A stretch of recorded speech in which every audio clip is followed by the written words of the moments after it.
Este es nuestra tercera estación del tren que viene esta vez un poquito atrasado por la suspensión de la actividad pasada, pero bueno, esto es una acción dinámica y que puede suceder como en cualquier tren que a veces tenga algún retraso. Así que hoy tenemos martes 5 de octubre una actividad sobre formas clínicas en las primeras etapas de la vida. Esta actividad que también se acompaña de un caso clínico. Estas actividades van a ser coordinadas por la doctora Lourdes Ortiz Parranza y la doctora Lidia Garcete. La doctora Lourdes Ortiz Parranza es pediatra gastroenteróloga, magíster en nutrición humana, médica especialista en el Hospital General Pediátrico Niños de Acosta Ñu y en el Programa Nacional de Fibrosis Quística del Ministerio de Salud Pública y Bienestar del Paraguay, y además es coordinadora del Comité de Gastroenterología de la Sociedad Paraguaya de Pediatría. Muchas gracias, Lourdes. Voy a presentar seguidamente a quien va a coordinar el caso clínico, que es la doctora Lidia Garcete Magnotti, profesora de la Cátedra de Clínica Pediátrica de la Facultad de Ciencias Médicas, especialista en gastroenterología y nutrición pediátrica del Servicio de Pediatría del mismo Hospital de Clínicas y magíster en docencia médica en la misma facultad. Muchísimas gracias a todos los participantes y en honor al tiempo, bueno, Lourdes, si quieres introducir la actividad. Muy buenas noches desde Asunción. Gracias, doctora Marta, por la introducción y gracias a todos por acompañarnos esta noche. Realmente es un privilegio para mí presentar a la doctora Hilda Lande, quien es una referente en el tema de fibrosis quística. La doctora Hilda es pediatra gastroenteróloga, ex integrante de la unidad de fibrosis quística del Hospital de Niños Víctor J. Vilela, con 25 años de experiencia en la atención de pacientes con fibrosis quística, tanto en el ámbito público como privado de Rosario, Argentina. Es además integrante de la sección de gastroenterología de la Asociación de Profesionales de Fibrosis Quística, APAFIC, y de grupos de trabajo de páncreas, del ASGAM y de la Sociedad Argentina de Pediatría. Siguiendo la temática de nuestro tren FQ, vamos a dar inicio a la primera parte que corresponde al componente teórico con la disertación del tema de hoy, formas clínicas en las primeras etapas de la vida. Escuchamos, doctora Hilda. Muchas gracias por tu presentación, Lourdes, y gracias a Lasgan por la posibilidad que nos ha brindado de poder trabajar a través de docencia con los casos clínicos en forma de tren, como ya lo venimos haciendo. Decidimos recalcar las formas clínicas en las primeras etapas de la vida, dado de que sabemos que en muchos países de Latinoamérica el screening neonatal aún no está disponible y es necesario, aunque estuviera, como lo vamos a ir desarrollando, que se piense en estas formas clínicas asociadas a la fibrosis quística en las etapas más tempranas dentro de lo posible. La siguiente. Como ya hemos explicado en cursos, en trenes anteriores, en estaciones anteriores, la fibrosis quística es la mutación de la proteína CFTR que se expresa en la membrana apical del aparato digestivo a nivel de los enterocitos, desde con mayor predominancia en la parte alta del intestino delgado, duodeno fundamentalmente, y va perdiendo su densidad en dirección cefalocaudal. Dentro de lo que son las criptas intestinales, del enterocito, más densa la población de CFTR en las criptas que en las células de las vellosidades. En el epitelio ductular pancreático y no los acinos, la próxima, y no los acinos, sino que en el epitelio ductular pancreático, y la próxima en el telangiocito y no en el hepatocito. Van a tener que disculparnos por la imposibilidad de poder pasar las diapositivas desde mi computadora, así que lo estamos haciendo quizás un poco más lento. La siguiente, Carlos. Entonces, la disfunción del CFTR en el tracto gastrointestinal, que es la afectación más precoz de la fibrosis quística, ocurre, tiene como consecuencia una disminución del volumen del fluido intestinal, alterado en su composición, sobre todo en la disminución de bicarbonato, determinando un fluido de características ácidas. De la misma manera, produce una capa de moco de mayor espesor, que actúa siendo una barrera de tipo mecánica que impide la absorción de... Debido entonces a que el fluido resulta ineficiente la activación de las enzimas pancreáticas y la solubilidad de las sales biliares tan necesarias para la digestión. Todo esto conlleva a un cuadro de mal digestión y mala absorción, con la consiguiente desnutrición si es que no se corrige adecuadamente en tiempo. La afectación pancreática es la más precoz de las afectaciones gastrointestinales y ocurre ya in útero, en el feto, independientemente del genotipo. Existe una correlación estrecha entre el genotipo y el fenotipo para la función exocrina pancreática, siendo el total de afectados del 85% de los pacientes fibroquísticos tienen insuficiencia pancreática. La siguiente, se requiere de la presencia de los dos alelos mutados para formas severas de tipo 1, 2 y 3 para determinar la insuficiencia pancreática. Con solo un alelo mutado de clases leves, 4, 5 y 6, se consigue un grado de suficiencia pancreática suficiente para la adecuada digestión y absorción. Adentrándonos en la etapa prenatal, existe evidencia de signos ecográficos en las prenatales que pueden hacer sospechar la enfermedad. Dentro de estos, como vemos en el primer grupo de fotos, tenemos la presencia de ascitis, que es el líquido negro, y el intestino hiperecoico, hiperecogenicidad. En las radiografías de abajo corresponden a las mismas imágenes, pero ya en el niño ya nacido, donde se puede ver signos de calcificaciones, que son las flechas blancas, y las flechas negras, que demuestran el neumoperitoneo. A la derecha vemos también la dilatación de asas intestinales que cuando aparece en el segundo trimestre del embarazo deben hacer pensar en distintas patologías que puede llegar a tener el feto. La siguiente.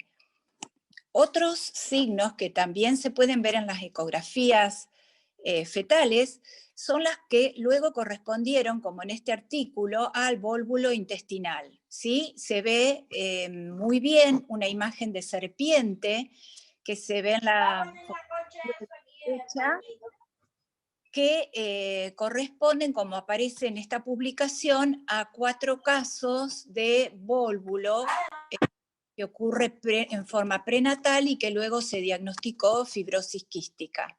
La siguiente.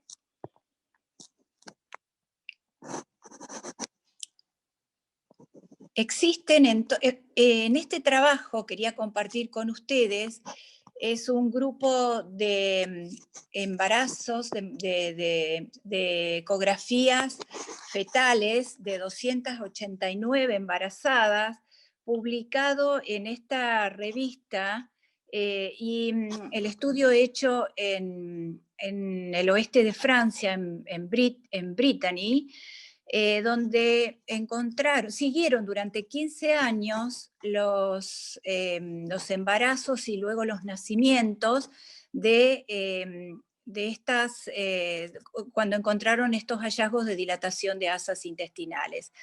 Y allí encontraron que en el 32% se debía a alguna malformación, como las columnas que se ven en el gráfico, y que el 7,6% obedecían a fibrosis quística, lo cual quiere decir que es la primera causa dentro de las patologías que pueden asociarse a dilatación de asas intestinales. Y es importante saber que esta dilatación por sí sola puede ser un acontecimiento normal y no necesariamente es patognomónico de ninguna enfermedad. Puede ser transitorio y no acompañarse de ninguna patología. La siguiente. Por lo tanto, el hallazgo en las ecografías prenatales de dilatación de asas en forma aislada o masas hiperecoicas, que sí realmente son más características de la fibrosis quística porque están dadas por el meconio espeso, o también el hallazgo aislado de una vesícula no visualizada, no debe hacer sospechar fuertemente y sí ampliar las posibilidades diagnósticas acerca de otras patologías, como el caso de la vesícula no visualizada en atresia de vías biliares, hernia diafragmática. La dilatación de asas puede verse en distintas patologías de malformaciones congénitas, como las atresias intestinales o cromosomopatías, pero la que es más característica es la masa hiperecoica. Cuando se encuentran los tres hallazgos, la siguiente, Carlos, cuando se hallan en las tres, digamos, en forma concomitante, y si existe el antecedente de un hermano afectado por fibrosis quística, es como mucho más sugestivo de la enfermedad. Si no hay antecedente familiar, se recomienda el estudio del estado de portación de ambos padres, realizar ecografías más frecuentes y consultar al equipo de perinatología, que debe estar constituido por un obstetra, un imagenólogo, un neonatólogo, que son los que deben programar también los cirujanos pediátricos, obviamente, para programar este nacimiento de la mejor manera posible, en beneficio del resultado que puede llegar a tener este paciente. La siguiente. Una vez, el hilio meconial es entonces, en etapa neonatal, la primera manifestación clínica de la fibrosis quística, es casi exclusivo y patognomónico de la enfermedad, se debe a la presencia del meconio anormal, que dificulta el tránsito intestinal, se acompaña, generalmente existe o se presenta cuando el bebé es portador de mutaciones severas, se describen genes modificadores como los que están nombrados y también por todos estos motivos se da en mayor frecuencia entre hermanos. Desde el punto de vista clínico, la siguiente, Carlos. Desde el punto de vista clínico se trata de un cuadro de obstrucción intestinal a nivel de la unión iliocecal y se clasifica en forma quizás didáctica en simple y complicado. En el simple, la obstrucción es por el meconio espeso con dilatación proximal del asa intestinal, y esto puede ser solucionado con un tratamiento médico por desimpactación con enemas hiperosmolares, y si esto fracasa recién iría a cirugía. En cambio, en el complicado se llama así porque ya intraútero tiene la presencia de vólvulo con la consiguiente necrosis, perforación, peritonitis meconial. El cuadro clínico, obviamente, al nacer es de mayor gravedad y la resolución generalmente es exclusivamente quirúrgica. Estas son las imágenes que tenemos en radiografías directas y contrastadas del hilio meconial en el recién nacido, viendo la dilatación importante de asas intestinales, y en la segunda se ve, lástima que no lo puedo señalar con un puntero, la presencia de imágenes de burbuja, que es la presencia del meconio.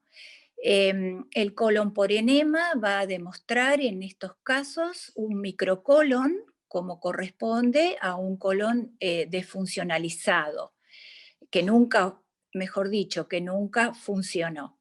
La siguiente, el diagnóstico diferencial se debe establecer con el síndrome meconial asociado al Hirschsprung, o a prematurez, o quizás también a casos de cromosomopatías, como el Que debe estar síndrome. en mi gavetica, que es como una... Y si bien siempre consideramos que el hilio meconial es casi patognomónico de la enfermedad fibroquística, como aparece, como muestro en este artículo, puede obedecer también a otras causas que no sean fibrosis quística, como este trabajo de los holandeses que muestra 44 casos de hilio meconial seguidos durante 10 años, en los que demostraron que fibrosis quística correspondía a un poco más de la mitad. Los demás eran generalmente prematuros o niños con anomalías cromosómicas. La siguiente. Muy bien, una vez que nuestro paciente con hilio meconial resolvió su obstrucción a través de tratamiento médico o tratamiento quirúrgico, nos surge la imperiosa necesidad, tanto a los médicos y sobre todo para poder afirmarlo para la familia, ni hablar, son los problemas diagnósticos que tenemos en lo inmediato. Enseguida, ¿qué hacemos? Buscamos la tripsina inmunoreactiva, pero resulta de que esta puede ser normal en el 30% de los pacientes con hilio meconial. La siguiente, el test del sudor, tratamos de hacerlo de inmediato, pero sabemos que se requiere cierta magnitud de sudor, que muchas veces no lo logramos en el primer mes de vida o con cierto déficit ponderal. Buscamos entonces la elastasa en la materia fecal, pero sabemos que cuando hay deposiciones líquidas, como por ejemplo en un hilio meconial que tuvo que ser operado y tiene una iliostomía, los resultados no van a ser fidedignos, porque puede ser un falso resultado, puede ser negativa y realmente no corresponde a una insuficiencia pancreática exócrina. La esteatorrea podría ser un signo también indirecto de la insuficiencia pancreática, pero hay pacientes que no se pueden alimentar en el periodo siguiente al nacimiento, o recibe fórmula semielemental. La biología molecular, acudimos a ella, pero puede no estar disponible y también tardan los resultados. Entonces, en forma práctica se recomienda iniciar tratamiento hasta que se pueda establecer el diagnóstico. La siguiente. Es muy interesante lo que pasa en la evolución de los hilios meconiales, ha sido motivo de estudio de diversos grupos de trabajo en el mundo y arrojan resultados de alguna manera contradictorios o controversiales, ya que en algunos seguimientos comentan que la función pulmonar y el estado nutricional es indistinguible entre pacientes nacidos con hilio meconial de aquellos fibroquísticos que no tuvieron. No obstante, el síndrome de obstrucción intestinal distal es del 50% en los que tuvieron hilio meconial versus el 15% en la población fibroquística que no tuvo esta complicación al nacer. Del mismo modo, y como pensamos, existe mayor morbilidad futura en los hilios meconiales complicados, porque, por ejemplo, pueden llegar a tener bridas intestino corto, dilataciones segmentarias. La siguiente. Otra manifestación neonatal de fibrosis quística es la colestasis neonatal, que, como todos sabemos, la ictericia colestática en el recién nacido debe hacer sospechar una enfermedad hepatobiliar. La incidencia es de 1 en 2.500 recién nacidos de términos y es más frecuente en los pretérminos. Toda colestasis tiene alteración del flujo biliar normal y secundaria anomalías estructurales o moleculares del hígado o el tracto biliar, con la consiguiente retención en sangre y los tejidos de bilirrubina y ácidos biliares. La siguiente.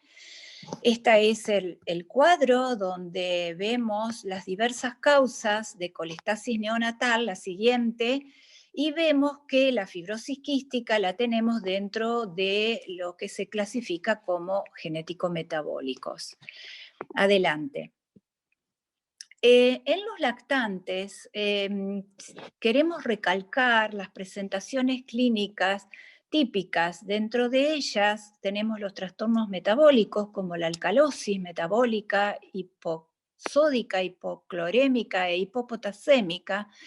El otro cuadro clínico muy importante, que es de hipoproteinemia, edemas, anemia y déficit de oligoelementos como el zinc y el hierro, y el prolapso rectal.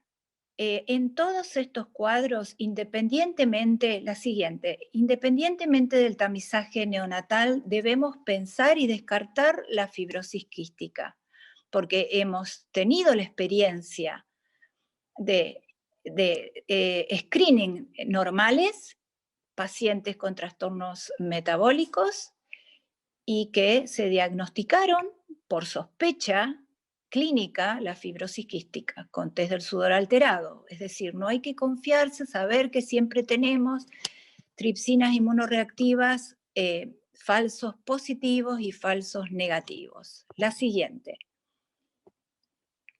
La alcalosis metabólica, llamada también en el caso de fibrosis quística un pseudobarter, en realidad es poco frecuente en la práctica pediátrica y se asocia a pérdida de hidrogeniones, que puede ser por vómitos, en el caso de una hipertrofia de píloro, vómitos gástricos fundamentalmente, o la disfunción tubular renal, que es la típica, el típico síndrome de Bartter, y también por uso de diuréticos. El signo de presentación clínica de alcalosis metabólica ocurre en el 16,5% en menores de 12 meses. Y como síntomas de presentación clínica son de lo más inespecíficos y de instalación gradual. Son muchas veces confundidos con gastroenteritis agudas en los servicios de emergencia. Se presentan con vómitos, letargia, rechazo alimentario y deshidratación, sin pérdidas fecales.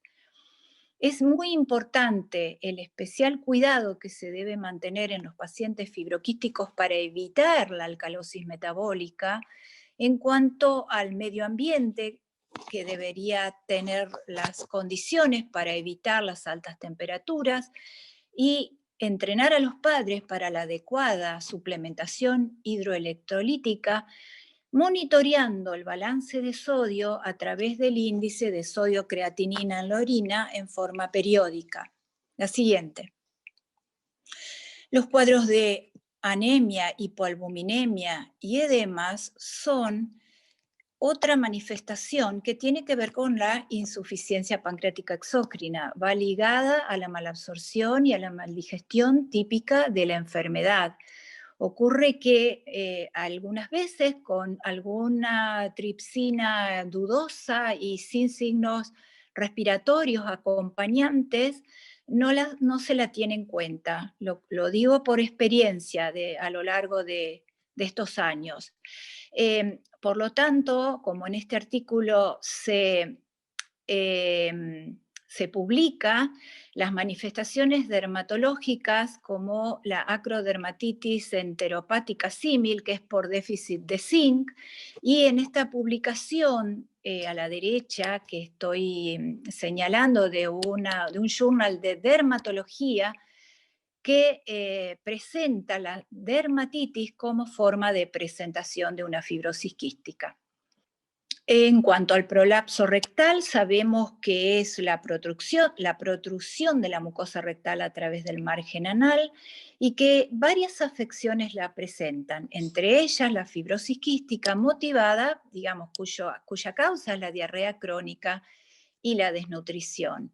En viejas publicaciones se la relacionaba en forma muy estrecha entre el 40 a 70% de vinculación, pero la siguiente, como aparece en esta publicación del año 2015, la siguiente, del prolapso rectal y la fibrosis quística, ahí la siguiente se puede demostrar que se estudiaron 262 pacientes con prolapso rectal y solo 3,4 eran fibroquísticos.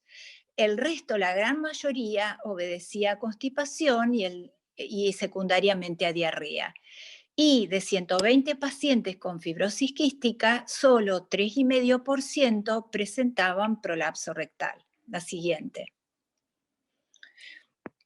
Me interesa compartir con ustedes el trabajo de este working group que se llama BONUS, en nombre de Baby Observational and Nutrition Study, que es un grupo, que es un estudio prospectivo multicéntrico en 28 centros de fibrosis quística de Estados Unidos, desde enero del 2012 a mayo del 2014. Enrolaron 231 pacientes fibroquísticos diagnosticados a través del screening neonatal. Y el objetivo del estudio, que fue esta publicación que se observa en esta revista de JAMA, fue caracterizar la evolución antropométrica en los primeros 12 meses de vida y su relación con eventos metabólicos, respiratorios e infecciosos. La siguiente. En el grupo bonus, entonces, bueno, nuevamente lamento no poder señalarlo, pero las líneas, este gráfico demuestra la comparación con un grupo de pacientes fibroquísticos previo a la época del tamizaje neonatal, que son las curvas inferiores de ambos gráficos.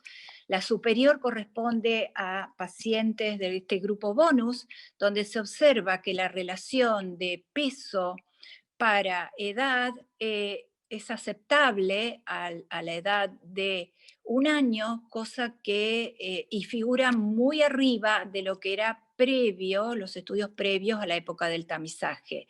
En cuanto a la talla, también se observa la recuperación, la mejoría respecto a los pacientes previos a la etapa del tamizaje. No obstante, la talla para edad sigue siendo menor a la media de pacientes que no padecen fibrosis quística. La baja talla en este grupo se relacionó a genotipos severos, a la presencia de hilio meconial, a la colonización con pseudomonas aeruginosas y al déficit de IGF-1, que ya, según este estudio, puede verse en etapa neonatal, el déficit de análogo de hormona de crecimiento. En esta última cita bibliográfica es el grupo de Francia, también los franceses hicieron un multicéntrico siguiendo a los pacientes escriñados, en este caso lo siguieron por 2 años y fueron casi 100 pacientes. También observaron resultados similares. La próxima. En este trabajo aún no publicado del Journal of Pediatrics, Gastroenterology and Nutrition, han trabajado los del grupo bonus sobre las causas gastrointestinales de internación en pacientes con fibrosis quística en este grupo de pacientes ya escriñados. La siguiente. En esta tabla se puede ver que solamente de 231 pacientes, 21 pacientes sería el 9,1% fueron admitidos por causas gastrointestinales y nutricionales durante el primer año de vida. Habla de 26 admisiones, no, la anterior. Porque algunos de ellos tuvieron más de una internación. Y como se puede ver en esta tabla, el 57% fueron por falla de medro o por retraso alimentario. Los factores que encontraron como factores predisponentes para la ocurrencia de internaciones por causas gastrointestinales fueron las altas dosis de enzimas, ¿no? Más de 2.000 unidades por kilo por comida, la medicación supresora del ácido, el uso previo de antibióticos, la calprotectina elevada y la presencia de protobacterias y Klebsiella en muestras de heces en el momento del enrolamiento en este estudio. La siguiente. Las conclusiones que quiero compartir con ustedes es que la afectación gastrointestinal en la fibrosis quística comienza en etapa intrauterina, con hallazgos ecográficos que deben hacer sospechar la enfermedad y consiguiente abordaje multidisciplinario al nacimiento.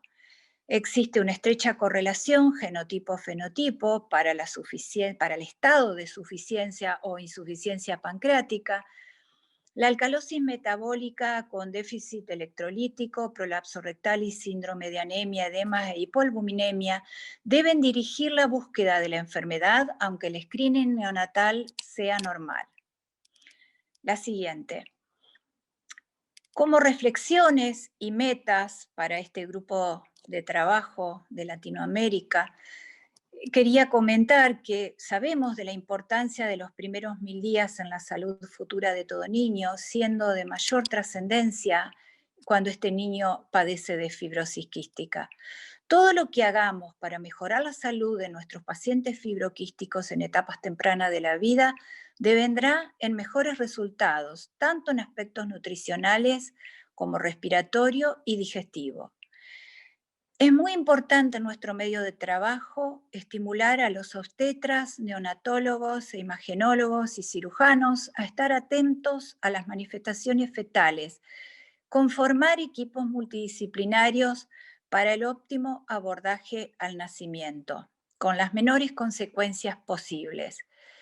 Dados los mejores resultados nutricionales obtenidos en grupos escreenados, se impone la necesidad de contar con tamizaje neonatal en todos los países de Latinoamérica. Alentar el trabajo en red para la obtención de datos regionales que evidenciarán características propias y permitirán detectar nuestras necesidades.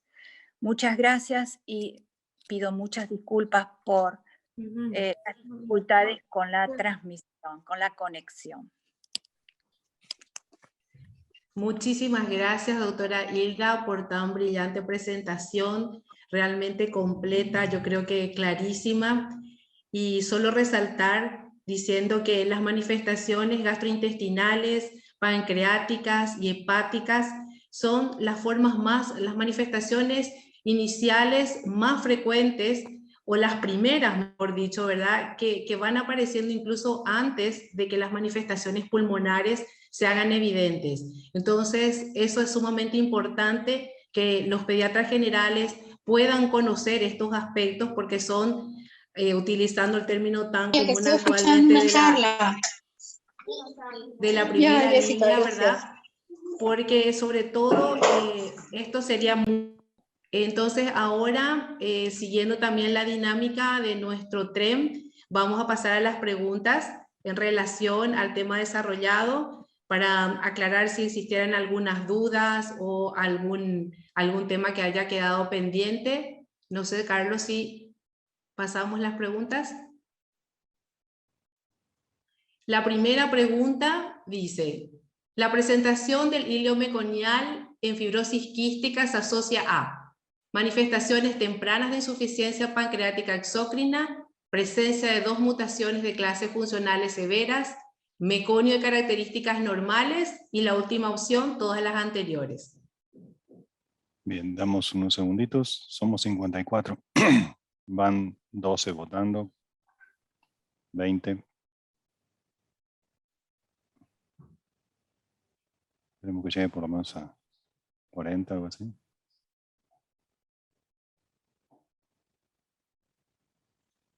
Es totalmente anónimo, así que anímense, voten. Es nomás para saber si se entendió todo. Vale, digamos 5, 4, 3, 2, 1 y ya. Bueno, tenemos que el 19% de los participantes marcó como la respuesta que es manifestación temprana de insuficiencia pancreática exócrina, que es cierto, ¿verdad? Y vamos a ir discutiendo cada uno. Presencia de 2 mutaciones de clases funcionales severas en el 5%, otro 5% meconio de características anormales y el 70%, y que es la respuesta adecuada, o sea, la respuesta correcta a todas las anteriores. Bueno, nosotros sabemos que a diferencia de lo que ocurre, por ejemplo, con los cuadros respiratorios, en que no hay una relación de genotipo-fenotipo, sin embargo, en las manifestaciones de insuficiencia pancreática sí existe una fuerte correlación donde hay una predicción de acuerdo al tipo de mutaciones que vamos encontrando que puede predecir la funcionalidad pancreática. Así que no sé si queremos hablar un poquito más, por ejemplo, de las características anormales del meconio, doctora, enfatizar algunos puntos, sobre todo el componente, ¿verdad?, del bicarbonato, que es el que va disparando, digamos, las características propias y en qué desencadena. Bueno, es como habíamos comentado desde la fisiopatología, o sea, la disfunción del CFTR que comienza in útero a nivel del aparato gastrointestinal ya nos va a determinar este moco de esa secreción anormal en la luz intestinal que va a predisponer a tener un meconio con características anormales, ¿sí? Y entonces, bueno, ese es, digamos, todos los factores que estuvimos charlando, las mutaciones de clases 1, 2 y 3, que son las severas, ya pueden comenzar, digamos, una manifestación clínica a través de esta patología fetal, ¿sí? Más la presencia de estos genes modificadores, que es muy importante porque justifica la mayor incidencia o presencia del líquido meconial entre hermanos fibroquísticos. Tenemos en nuestra experiencia esta característica de familias donde más de uno nace con hilio meconial. Perfecto. Bueno, entonces, solo para redondear un poquitito, ¿verdad? Aquí lo que nosotros tenemos, ¿verdad? Es un déficit también en la secreción del bicarbonato que hace que ese contenido intestinal sea ácido, ¿verdad? Gran parte del tiempo, y es lo que facilita esta precipitación de todos los componentes que van conformando el contenido intestinal. Pasamos a la segunda pregunta. No sé, doctora Marta, si quiere agregar alguna otra cosa.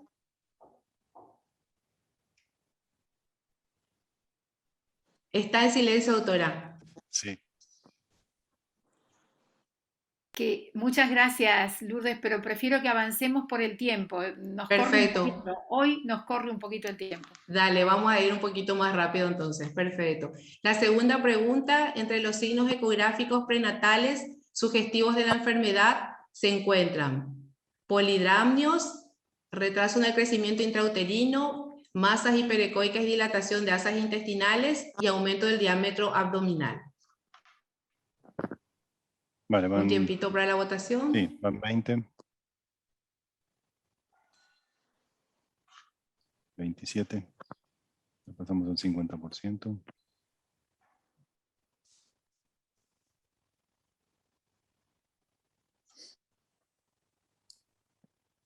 Vale, 5 segundos más. 4, 3, 2, 1. Perfecto, creo que aquí no hubo muchas dudas. Bueno, el 8% respondió el polidramnios, el 5% retraso de crecimiento intrauterino y las masas hiperecoicas y dilatación de asas intestinales el 86%, siendo esa la respuesta correcta. Bueno, pasamos entonces en honor al tiempo a la siguiente pregunta.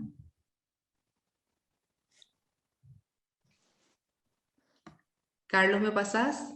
¿Ya está?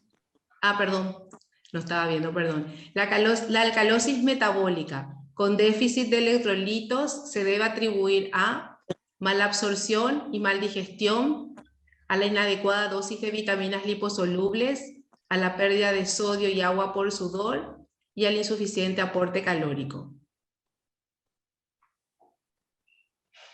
Muy bien, van 27, 30.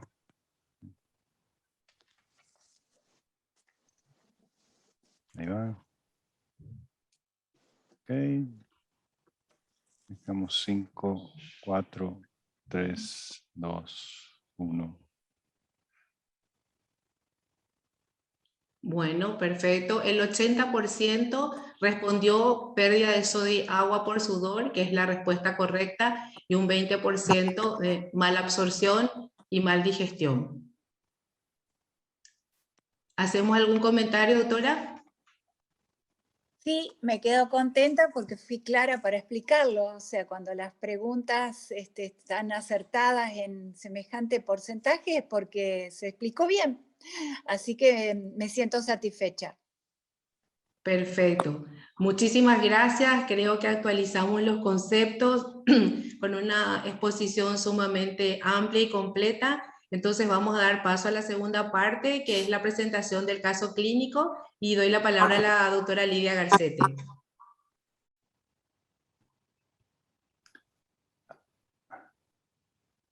Adelante, Lidia, no te ves, pero te escuchas. Sí, desaparecí.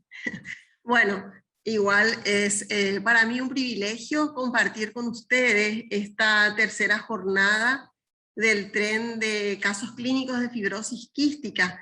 Y antes que nada quiero agradecer y felicitar a la doctora Hilda por su magnífica conferencia y por supuesto también agradecer muy especialmente a la doctora Marta, que es la ideóloga de la implementación de esta metodología dinámica e interactiva para la construcción del conocimiento en fibrosis quística.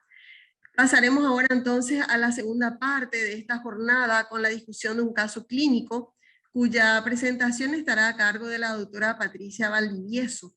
La doctora Patricia es médico pediatra gastroenterólogo, ella es asistente del servicio de gastroenterología de subespecialidades pediátricas del Hospital Nacional Docente Madre Niño San Bartolomé de Lima, Perú, y es magíster en gestión de recursos humanos, miembro del Working Group de Fibrosis Quística y Falla Intestinal del ASCAM.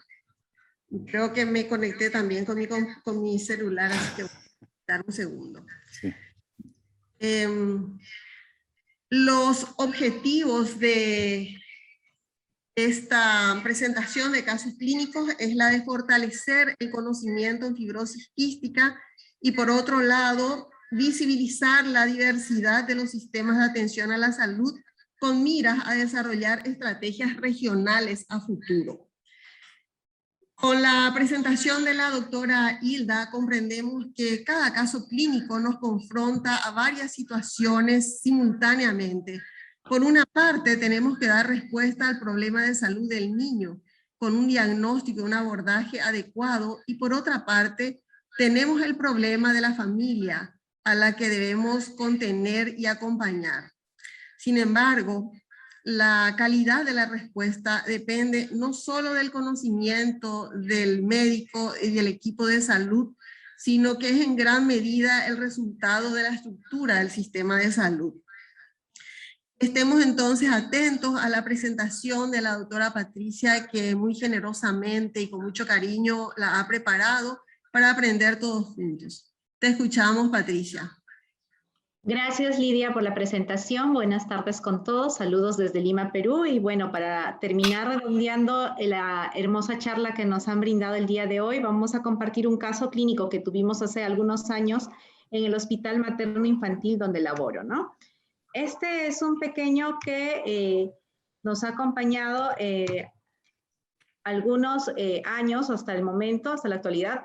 Nace en nuestro hospital, es un pacientito varón que ha nacido el 2015 y, bueno, permaneció hospitalizado aproximadamente 3 meses, ¿no? Es un pequeño que hasta el momento sigue en seguimiento en nuestra institución, producto de tercera gestación de una madre con hipotiroidismo, con controles prenatales en el hospital de su ciudad de origen, que se encuentra a unas 4 horas más o menos de la ciudad de Lima, y un control en el Hospital Materno Infantil acá en Lima, San Bartolomé.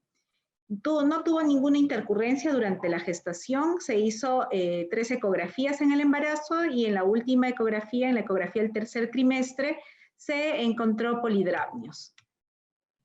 Posterior a eso es programada una cesárea, principalmente por el antecedente que tenía la madre de 2 cesáreas previas.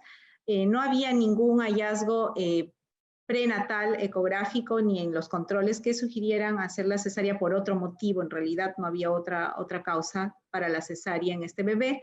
Tenía una edad gestacional de 36,4 semanas y al examen físico cuando nació de 38 semanas. Tuvo un peso al nacimiento de 2,780 kilos, una talla de 47 centímetros y un perímetro cefálico de 34 centímetros, con un Apgar de 7 al minuto y de 9 a 5 minutos.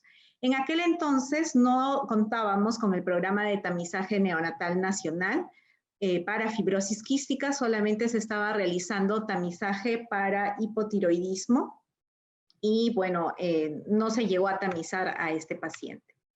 Con respecto a su evolución, a las 48 horas de nacido presentó distensión abdominal y hubo ausencia de la eliminación de meconio. Se le tomó una radiografía tóraco-abdominal donde se encontró dilatación de las asas intestinales y ausencia de gas en recto. Es programado a sala de operaciones y, bueno, se le realiza una primera cirugía. En esta primera cirugía se realiza una laparotomía exploratoria con resección intestinal y una ileostomía a doble boca, más lavado de la cavidad peritoneal. Los hallazgos que se evidencian son A3 intestinal tipo 3A a más o menos 60 centímetros de la válvula, del ángulo de Treitz, con asas intestinales proximales dilatadas y colon e ilion distal de 50 centímetros de la válvula ileocecal con un contenido de meconio muy denso, tanto en la forma como implicaban en la descripción que estaba muy difícil de movilizar, ¿no? Y había una discrepancia en los cabos de 5:1 con adherencias del ilion distal que producía una volvulación sobre su eje. También evidenciaron líquido seroso, más o menos 10 centímetros, un divertículo de Meckel a más o menos 20 centímetros de la válvula ileocecal y una malrotación intestinal y no rotación de colon, así como también un colon considerado poco usado, ¿no? Un microcolon. Y le quedaba 40 centímetros de yeyuno y 40 centímetros de ilion desfuncionalizado con válvula ileocecal. Durante la evolución, este paciente a los 3 días inicia la nutrición parenteral, pero a los 4 días se nos interconsulta a la especialidad de gastroenterología pediátrica porque presenta una hemorragia digestiva alta por sonda orogástrica y por el ostoma, muy evidente que lo descompensa, inclusive requiriendo transfusión sanguínea. Se le realiza una endoscopía digestiva alta donde se le encuentra un coágulo en el fondo gástrico con una zona ulcerada de 2 por 2 centímetros, ingresando nuevamente a cirugía donde se encuentra una perforación gástrica y se le realiza nuevamente una laparotomía exploratoria y una rafia de esa perforación. El paciente permanece con ileostomía durante aproximadamente 2 meses. Durante ese tiempo es un paciente que recibe nutrición parenteral con pérdidas casi, se podría decir, casi cada 2 semanas de accesos venosos asociados a infecciones con poca ganancia ponderal. Hasta ese momento se estaba tramitando algunos exámenes para poder apoyarlo en el diagnóstico de lo que es la fibrosis quística, que era la sospecha por el hilio meconial que había tenido, pero no se le podía realizar el test de sudor debido a la descompensación en la que se encontraba, ya que el paciente estaba en la unidad de cuidados intensivos pediátricos. 2 meses posterior a su nacimiento se realiza la tercera cirugía, que es un cierre de la ileostomía con una biopsia hepática, donde se encuentran múltiples bridas y adherencias, ¿no? Parietoentéricas, enterohepáticas e interasas. Hay una discrepancia de los cabos de 3:1 en asas distales con presencia aún de meconio blanquecino adherido a mucosa, un hígado verdínico con bordes regulares, y se realiza la anastomosis término-terminal y yeyuno ileal, quedando aproximadamente 80 centímetros de intestino delgado con válvula ileocecal y con colon. Estos son algunos de los exámenes de este paciente. Tenemos los exámenes de el nacimiento, que bueno, nace con 17 de hemoglobina, hay leucocitos en 13.830 con 5% de abastonados, plaquetas 254.000, glucosa 122 y electrolitos de 137, 5.1 de potasio y cloro de 105. Con estos exámenes ingresa a sala de operaciones para su primera cirugía. Permanece en la unidad de cuidados intensivos, el paciente presenta descompensación posterior a la hemorragia y múltiples infecciones. Cuando ya se planifica el cierre de la ileostomía, pero aún se encuentra con la ileostomía, tenemos a un paciente con una hemoglobina muy baja, de 8.4, ¿no? Que siempre hay una tendencia a la hiponatremia con sodios de 133, potasio en 5.16, cloro en 116, glucosas en 91 y transaminasas, la transaminasas, la TGO en 69 y la TGP en 26, ¿no? Y una colestasis que no se hace evidencia clínicamente, no se evidencia clínicamente, pero que sí laboratorialmente se encuentra la bilirrubina total en 3.3 y bilirrubina directa de 2.62. Después de la anastomosis y cierre de la ileostomía, el paciente suspende nutrición parenteral, queda solamente con la nutrición enteral de apoyo nocturno, la lactancia materna, y se observa una mejoría de la colestasis, pero aún con una elevación persistente de las transaminasas, teniendo una TGO en 126 y una TGP en 65. El paciente es dado de alta en diciembre de ese año, cuando tenía aproximadamente 3 meses de edad, con una hemoglobina de 11.6, con ya leucocitos en 8.340, en plaquetas 212.000, el sodio en 134, potasio en 3.5, cloro en 100, y con proteínas y albúminas ya en rangos normales, ¿no? Entre las transaminasas, la TGO se encontraba más elevada que la transaminasa que la TGP, y el paciente pasa a seguimiento por consultorio. También justo para el alta se tiene dentro de los exámenes coprológicos funcionales. Generalmente se estuvo haciendo otros exámenes de heces, ¿no? Pero se dio mayor importancia ya posterior a la anastomosis. En este coprológico funcional que ya el paciente se encuentra con el intestino restituido, con el tránsito intestinal restituido y ya previo al alta, se observa la gran pérdida de grasa en el coprológico funcional con Sudan positivo y 3 cruces de gotas de grasa. Se había solicitado el estudio de elastasa fecal y de test de sudor. Teníamos 2 resultados de test de sudor con pilocarpina positivos, tanto del octubre, o sea, cuando el paciente tenía 1 mes de edad aproximadamente y 1 mes y 3 semanas. El primer test de sudor es de 102 milimoles por litro y el segundo de 90 milimoles por litro, y solo para recordar que valores mayores a 60 milimoles son dados de positividad para fibrosis quística, ¿no?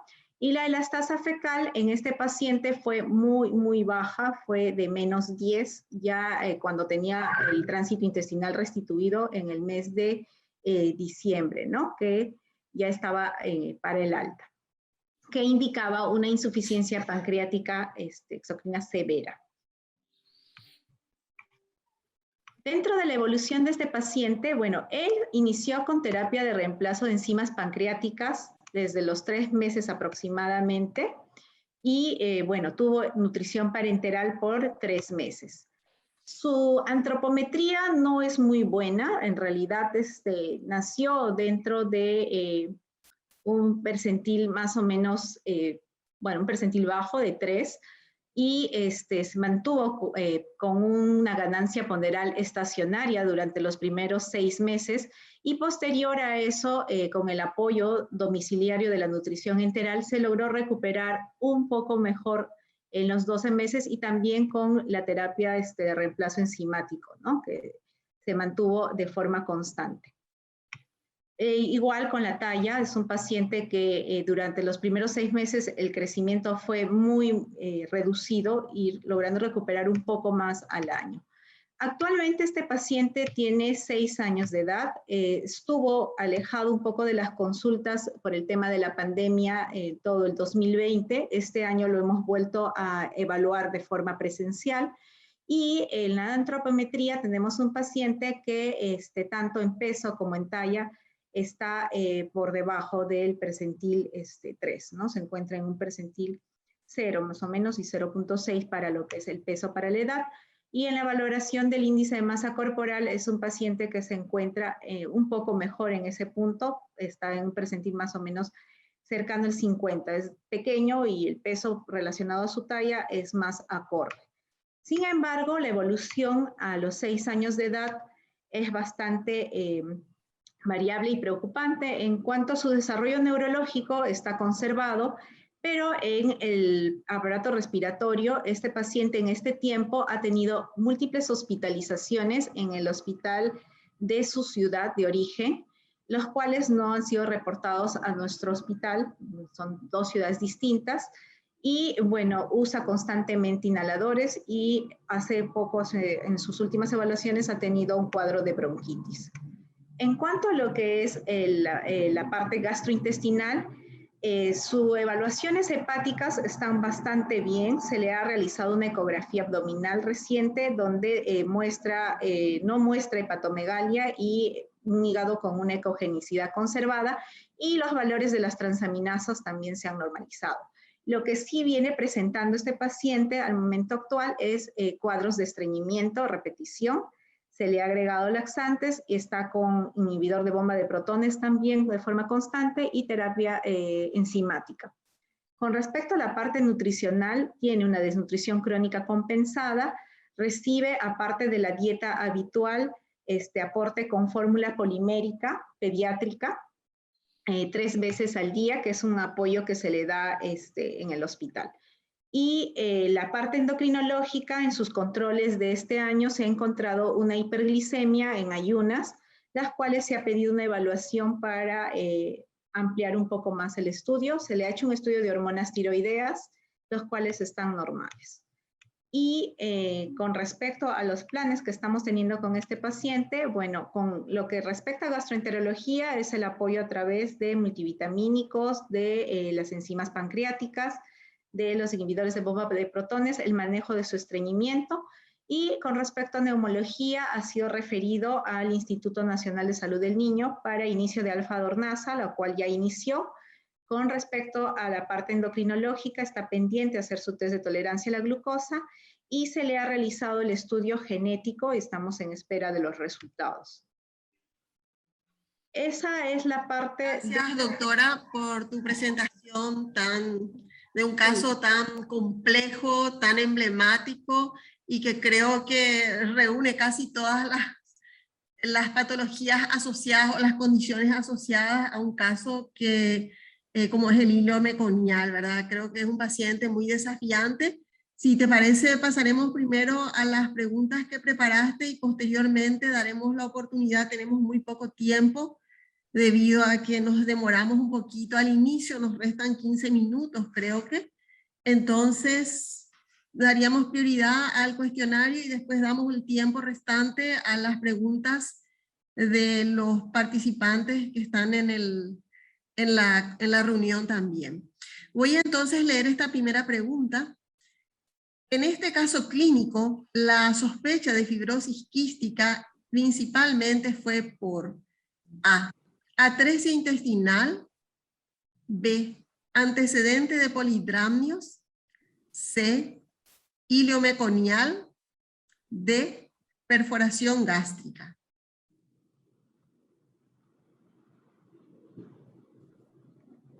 Ya están votando, van 33. Dejamos unos segunditos más.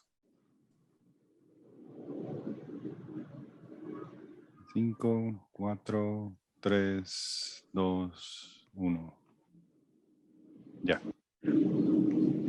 Patricia, ¿querés dar la respuesta correcta?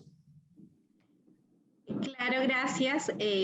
Bueno, como lo mencioné, ¿no? Este paciente, la sospecha de fibrosis quística fue principalmente porque presentó el hilio meconial, que fue un hilio meconial complicado, como mencionó en la clasificación en su exposición la doctora Hilda, ¿no? Este paciente tuvo las complicaciones de atresia intestinal, resecciones intestinales. Entonces, bueno, la mayoría ha contestado la pregunta, creo que han estado atentos al desarrollo del caso clínico. Gracias. Pasamos a la siguiente pregunta.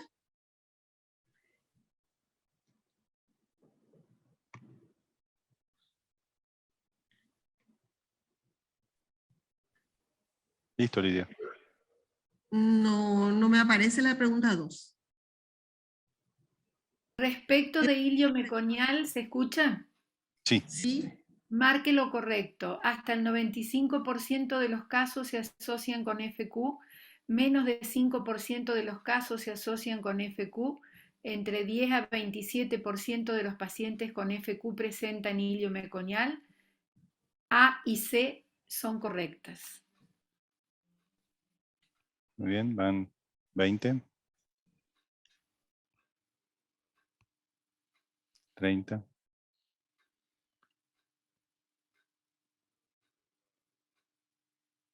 Dejamos 5 segundos más.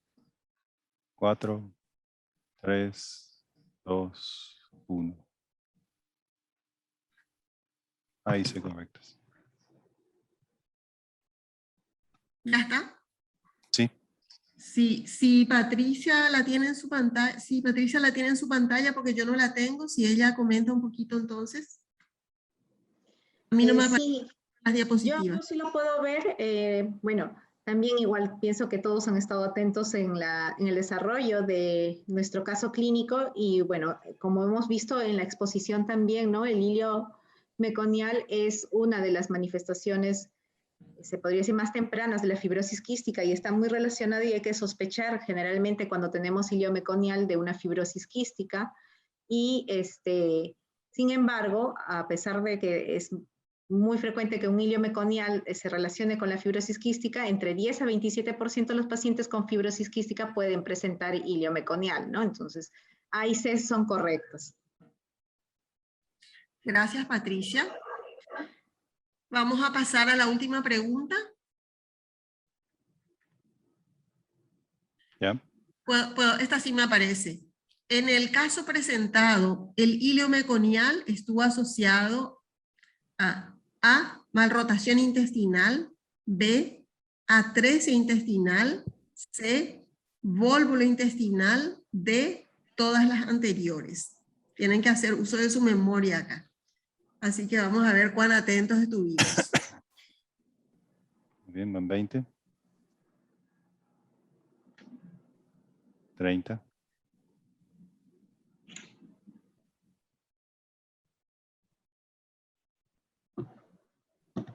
Vale. 5, 4, 3, 2, 1.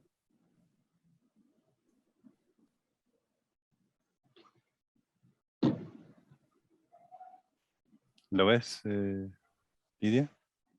No, pero lo ve Patricia, así que ver un poquito. Sí. Respuesta, pero si ella ve un poquito cómo se respondió para comunicar un poco al público.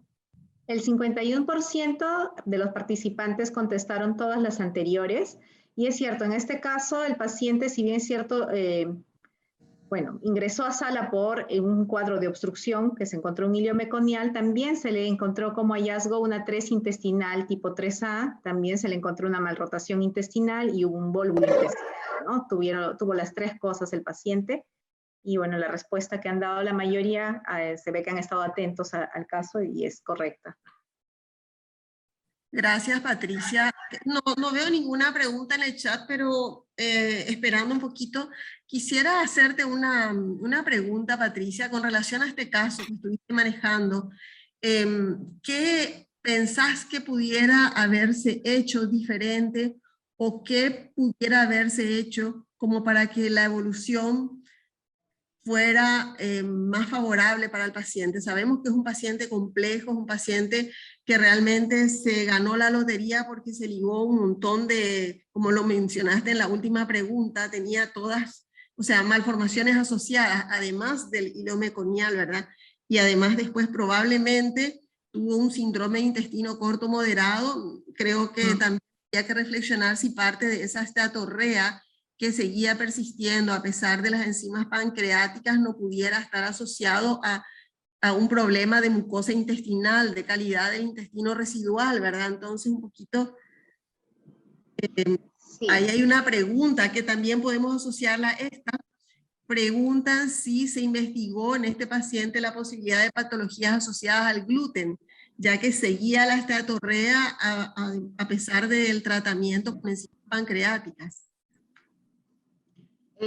No, en el momento en el cual se hizo el diagnóstico, que fue cuando él tenía aproximadamente 3 meses, no se investigó. O sea, en ese primer momento, que es el escenario de la presentación del caso clínico, no hicimos ningún estudio, ¿no? Por la edad del paciente, para lo que es enfermedad del gluten. Pero sí, es cierto lo que manifiestas, ¿no? Este paciente fue manejado dentro de lo que es el manejo de síndrome de intestino corto. Dentro de esto, tal vez lo que hubiésemos mejorado es, y con lo cual se vio reflejado en las curvas del crecimiento, es su aporte por la nutrición parenteral. Fue un paciente que no pudimos mantener una nutrición parenteral de forma constante, ni siquiera un mes, debido a las infecciones asociadas. Un paciente que perdía catéteres muy seguido y que casi la nutrición parenteral se le suspendía muy pronto sin lograr alcanzar sus aportes requeridos, ¿no? Entonces, eso era una de las cosas que en aquel momento, cuando fue el paciente un recién nacido y un lactante menor, no teníamos aún conformado en el hospital como un trabajo multidisciplinario para el manejo de pacientes tan complejos con síndrome de intestino corto, y teníamos bastantes infecciones asociadas a catéter. Esto se ha visto reducido en estos años, ¿no? Y el problema también del tamizaje, que en aquel entonces no lo teníamos, y ahora ya es parte del programa, que ya llevamos 5 años y ya tenemos a nuestros pacientes tamizados. Y no solamente a nuestros pacientes, sino en el hospital se tamiza a medio país, medio Perú.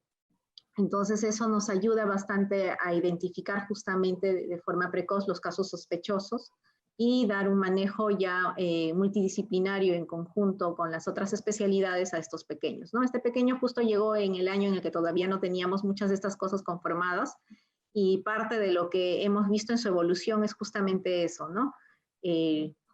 Ha habido varios pasos en los que no se pudieron dar de forma adecuada, ¿no? Básicamente eso. Yo quisiera, si me Gracias. permite, Sí, hacer adelante. comentario. Felicitaciones por el caso, realmente muy interesante, pone a la vista todo lo que pasa con estos pacientes tan complejos, como ya lo han dicho. Son verdaderas tormentas quirúrgicas primero, con esas 3 intervenciones que ha tenido en etapas tan precoces, y posteriormente todas las complicaciones de esas intervenciones, más la patología de base, que evidentemente, bueno, es de difícil manejo porque se suman los antecedentes quirúrgicos más los antecedentes clínicos.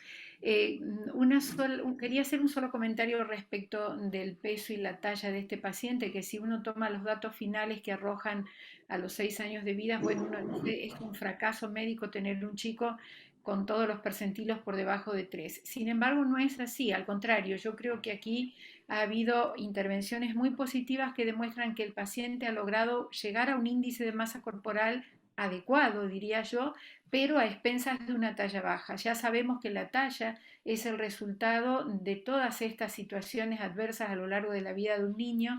Y acá sí también quería hacer un comentario que ocasionalmente estos pacientes, llegados alrededor de los 10 años de edad con talla baja, a pesar de tener una patología condicionante, pueden optar por hacer intervenciones con hormonas de crecimiento. Esto es discutido porque algunos protocolos lo aceptan y otros protocolos los desechan como candidatos para hormonas de crecimiento, pero en lo personal yo he tenido un paciente que sí, que empezó su tratamiento con hormonas de crecimiento, lográndose un impacto, porque en realidad lo que la hormona de crecimiento, la respuesta de la talla baja es una inhibición de la hormona de crecimiento a efectos de todos los procesos inflamatorios que hoy sabemos que tienen una envergadura en especial en estas situaciones de tanta adversidad a lo largo de los primeros años de la vida. Revertido esto, estabilizado el paciente, hay opciones para devolverle o intentar hacer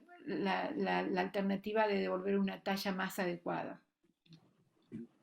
Gracias, Marta. Muy interesante tu comentario. Realmente realmente impacta ver que este niño a los 6 años tiene la talla de un niño de 3 años, ¿verdad? Entonces, realmente no es lo que desearíamos para nuestros pacientes, pero es cierto lo mencionado, que pasó por 3 intervenciones en circunstancias bastante con varias complicaciones infecciosas, hubo una perforación, una úlcera perforada, tuvo una hemorragia digestiva, o sea, realmente bastante complejo.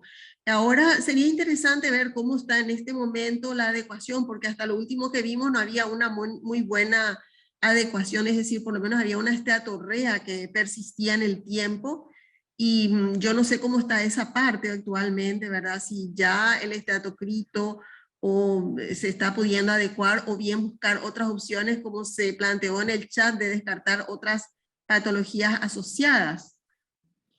Sí, con respecto a la parte de la esteatorrea, nosotros el esteatocrito no lo tenemos como un examen de fácil acceso, entonces no lo hacemos de forma constante. Le estamos solicitando sí de forma rutinaria lo que es un coprológico, y vemos que el Sudán, por lo menos con las dosis actuales de enzimas pancreáticas, ya las está presentando negativas, ¿no? Él recibe aproximadamente 7.000 unidades por kilo de enzimas pancreáticas en el momento actual. Como ya pasó a ser manejado también por la unidad de fibrosis quística del Instituto Nacional de Salud del Niño, ellos van regulando un poco más las dosis, estamos en manejo conjunto, y ya ha comenzado la alfa-dornasa, porque principalmente sus complicaciones de estos últimos meses, sobre todo en la pandemia, ha sido los pulmonares. O sea, la mamita nos ha comentado que, si bien es cierto, no ha estado viniendo a sus controles, en este año presencialmente sí ha estado siendo hospitalizado en 3 oportunidades en el hospital que está en su ciudad por cuadros respiratorios, que ha requerido incluso apoyo con oxígeno por ciertos días, ¿no? Y con nebulizaciones constantes. Entonces, esa parte sí se le ha ido complicando, y algo que nos preocupó un poco también, porque a pesar de que es pequeñito, es que en el control de la última bioquímica que se le hizo, a pesar de que había estado con aproximadamente 8 horas de ayuno, teníamos una glucosa bastante superior, ¿no? Que estaba alta. Se le ha enviado una interconsulta para que la vea la especialidad de endocrinología y le pueda hacer su test de tolerancia a la glucosa. Gracias, Patricia. Acá hay una felicitación para el equipo que lleva este caso tan complejo, ya que no es solo una fibrosis quística, sino también es un síndrome de intestino corto. Eso dice el auditorio. Así que creo que estamos en tiempo. Muchísimas gracias por este caso, que lo has preparado con mucha generosidad y con mucho compromiso y cariño. Así que por mi parte creo que le cedo la palabra a la doctora Marta, ya que creo que estamos en el tiempo comprometido. Nada más que felicitar. Gracias a las coordinadoras, a Lourdes, a Lidia, a Hilda, a Patricia. Ha sido absolutamente coordinado todo a pesar de las dificultades iniciales. Todo salió muy bien y realmente ha sido sumamente ilustrativo para todos. Quizás podríamos tener un poco más de tiempo para discutir este caso tan apasionante y tomar distintos aspectos que nos podrían ser detonantes a través del caso, como son la diabetes de presentación precoz, los trastornos endocrinológicos, el sobredesarrollo bacteriano, que obviamente en este paciente está jugando seguramente un montón, no solamente a nivel intestinal, sino como inhibidor también del nivel pancreático de producción tanto del páncreas exócrino residual que puede haber como endocrino. Bueno, hay un montón de cuestiones que hubieran sido sumamente interesantes, pero nobleza obliga, dijimos que entregábamos a las y 30 y son exactamente las y 30 para el doctor Reinaldo, que está ahí. Y yo desaparecí, no sé por qué mi cámara hoy no quiso que yo aparezca, así que, ahí aparecí, esto ya había sido, de repente. No sé qué, por momentos estaba desaparecida. Bueno, estamos entonces, muchísimas gracias. Bueno, gracias a todos, adiós. Gracias, hasta luego. Sí, por lo menos para despedirme aparecí. Gracias, Patricia. Gracias por la audiencia, por la paciencia. A todos los que nos bien. acompañaron. A vos, a vos.